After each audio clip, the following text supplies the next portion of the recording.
Hello. Now, I am aware of the fact that, and yes, I'm talking into this, I am aware of the fact that I have not done one of these in a little while. And this is something of a,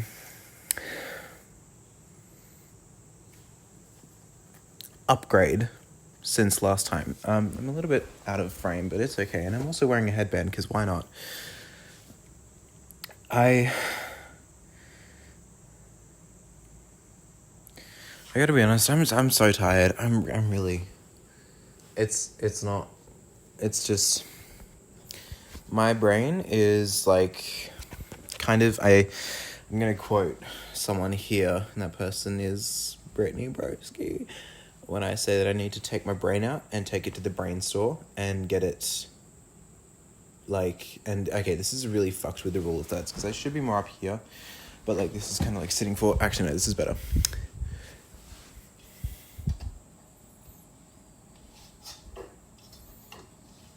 What if this is just, backlit?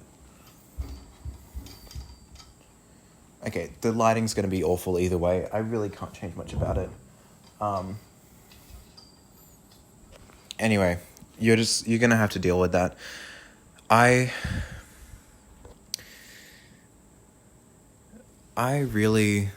need to take my brain out of my head and then take it to the brain store and get it cleaned, because my brain is just mush right now. It's literally mush. You know, I've got, words in my brain that I was going to say, but I don't know Exam block. What the fuck is exam block? I'm kind of in this, this haze, if you will, a stupor. Get to the job, stupor. This stupor where it's something that I've found really fun has been,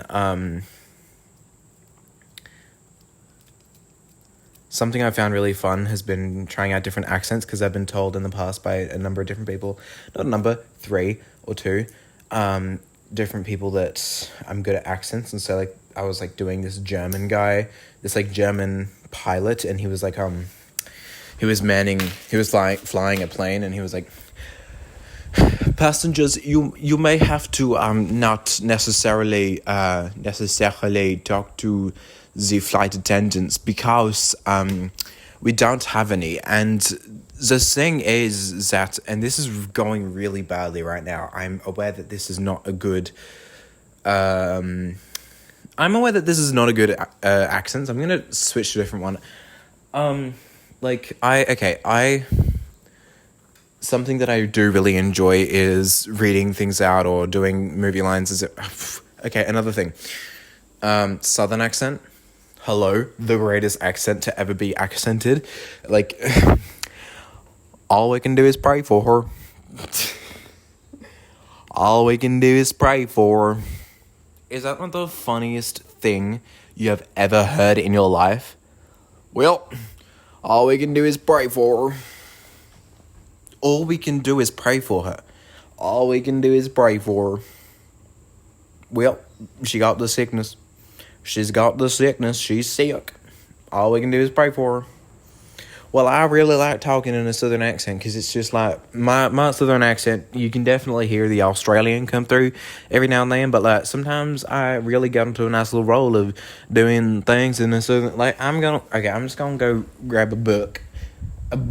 Actually, no, I'll find my laptop. I'll find something on my laptop to read out to you in a southern accent. I might find one of Mr. Harris's emails, or somebody else's email to read out to you in my southern accent, because why not?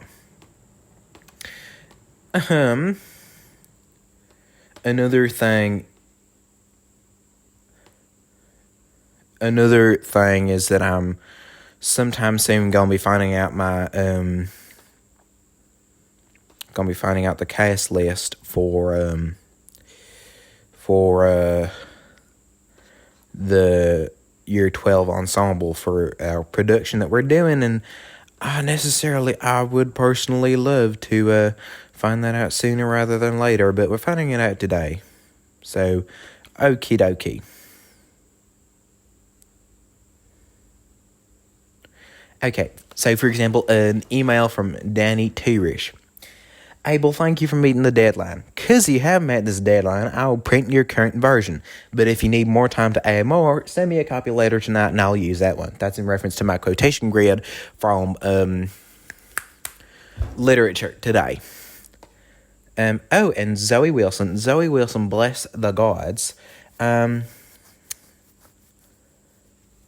has sent me an email in regards to the Kedron Umbrella project that I'm a part of and that I run. And she said, thank you, Abel. I appreciate the support that CUP provides at Kedron and Kedron Connect. I'm sure we'll find opportunities to work with the CUP crew this year. Fantastic. Thank you very much, miss. Slay. Now, let's just find some emails from Mr. Harris. Christopher Harris right here. Okay.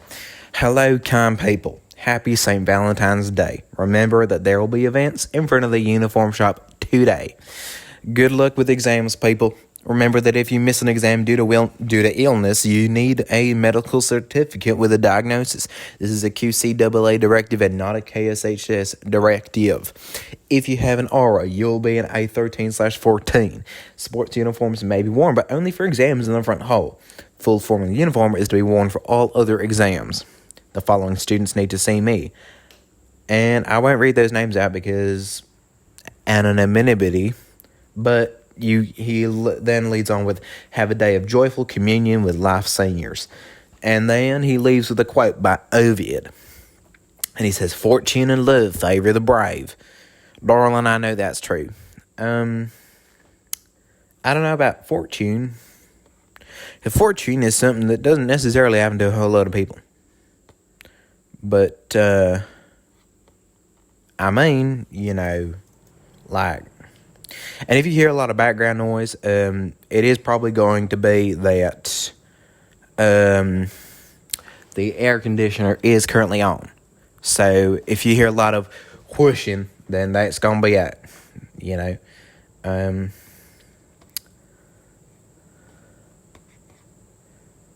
I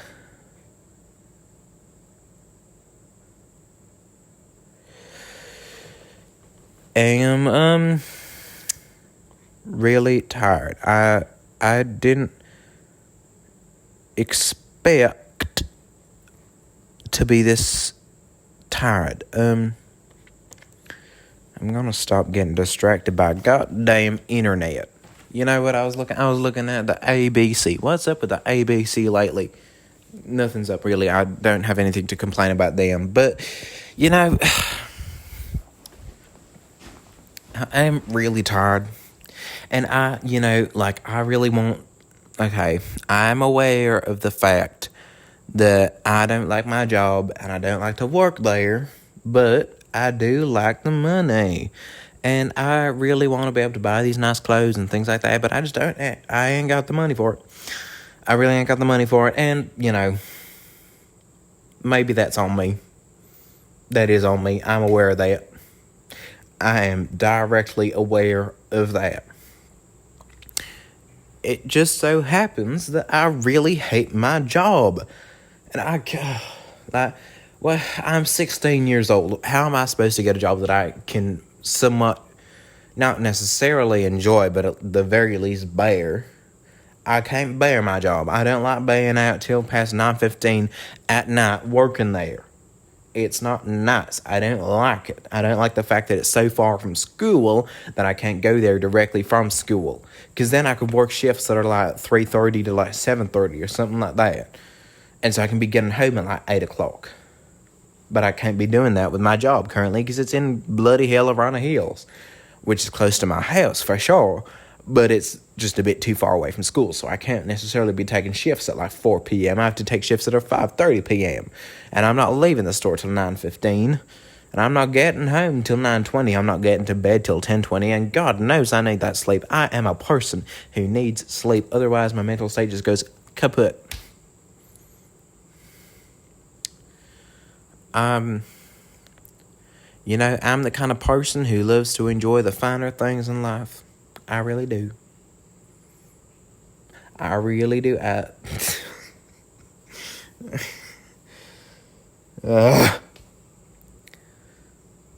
I don't know how much longer I can keep on going with this southern accent. I was talking in it all day the other day.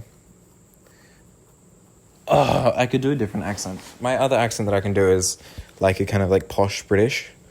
It's like, hello there. I can't necessarily speak in this one very well, but, you know, I just, goodness, I cannot necessarily put my finger on what I was going to say. I really have been enjoying the southern aesthetic lately, you know, the whole cowboy boots kind of thing, like liberal, not liberal in terms of Australian Liberal Party, but liberal in terms of left-leaning cowboys and things like that. I really like that aesthetic. I really do. And, you know, I've really lately been thinking about... I've been thinking about how my year is going and how I feel about school. And, you know, I really don't like the assessments right now. I really am finding it difficult with those. However, I do enjoy school, generally speaking. I love seeing my friends every day, and I love being a part of the community and doing things, and I really do enjoy that. And so leaving at the end of this year is going to be quite difficult. I'm aware of that. I am very, very aware of that. And yet it's November 15th that we graduate, and that date is just approaching. And I'll double check how much longer we actually have with it. Have until that occurs, because you know, like, we have, okay, so as of the 19th of February 2024, we have 271 days left until we graduate, the day that we graduate, to the hour, which is 8 months and 27 days, 7 minutes, 13, 12, 11 seconds. And I'm losing my mind about it a bit. Because next year, I'm very excited about next year. I really do have to say that I'm quite excited. I'll be obviously working a bit, and I'll probably be going to university and things like that. But just, it's the idea that I'll have time to do things, and I'm very excited to do those things. I will be able to hang out with friends and things like that, and do that a lot more often, and I'll be paid just that little bit more, so I'll be able to do that a little bit more, and I'll be able to, you know, what's the word, have and do the things that I really enjoy doing, and that's something that I quite look forward to. And yet the truth of it is that I'm also terrified to leave school, because that possibility is endless. You know, and you can either see it as an open field that you can go run around in, or you can see it as a bottomless pit of despair. You know, I've always thought that I wouldn't be the kind of person to peak in high school.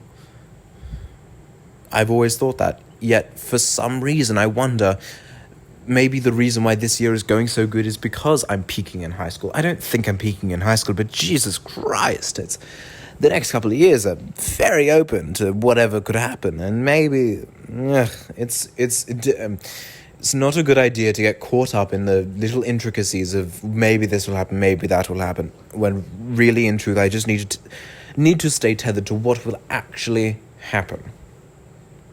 And the truth is, I will leave, and I will have the time and the money to be able to do things with the people that I love. And that is a wonderful, wonderful, fantastic thing. And I'm very excited for that. So there's no reason for me not to be.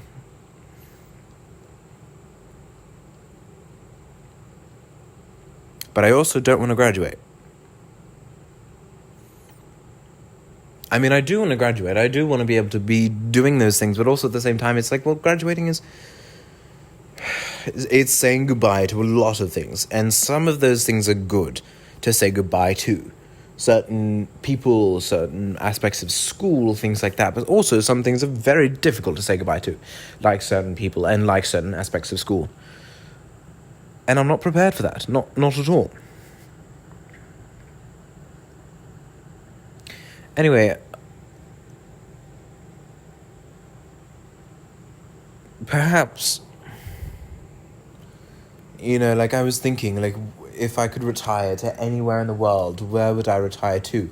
And I was thinking Melbourne in Australia, or Inverness in Scotland, which is fairly high up. It's basic, I think it is in the Highlands, and just the idea of it being somewhat close to civilization. Like, it is civilization, but at the same time, it's so far away from everything else that it's like, well, I can just feel this wonderful, wonderful sense of detachment. And then obviously, you know, it's still Inverness, it's still a city. I can still go, you know, I can still go to other places if I need to. Like, it's not completely detached to the entire world. However, it's not necessarily in the entire world. Like, if I were to retire to somewhere like Brisbane, God no, the heat would kill me.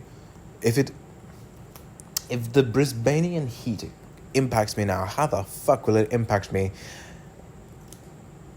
God knows, when I'm 80 years old and trying not to die in summer? How will it impact me when I'm at that age? I'm not sure. However, the idea of also retiring to a place like London, or to... because I do want to live in London at some point in my life. I do have a very interesting part of my life where I know that I will at one point be living in a flat in London, and I'll be wearing a black turtleneck, and I will be drinking Prosecco and thinking, oh, this is wonderful. And I'll have my friends there, and it'll be lovely. I'm very excited for that. But that's a very long way away, if it ever does happen. When it happens, it'll be a long way away. I'm also wondering if I would look good in a turtleneck. Because I'm also considering getting a wolf cut, which I think would probably be a fantastic idea, considering just the shape of my hair and the way it falls and everything like that and the weight of it. But then, would a wolf cut counteract a turtleneck, or would it be vice versa? I don't know necessarily, but I've always wanted to try a turtleneck. I just don't really... This is the thing about Brisbane. You buy some winter apparel and you wear it for 2 weeks, and then all of a sudden it's too bloody hot to wear it anywhere else.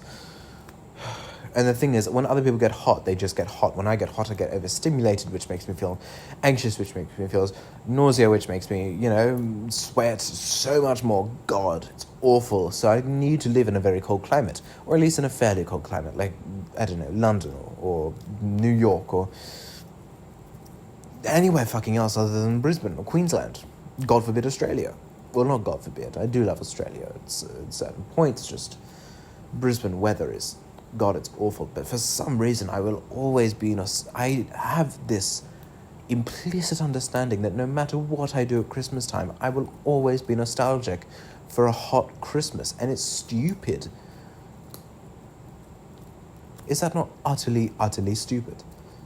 Anyway, I have yapped at you for a good 17 minutes and 48 seconds now, and I really do feel that I should probably get onto other things. I do have other things to do and things to check. And, yes. So, I will check in later, but those were just a couple rambling thoughts that were knocking around the old noggin. And, I will check in with all of you at a later date. Goodbye.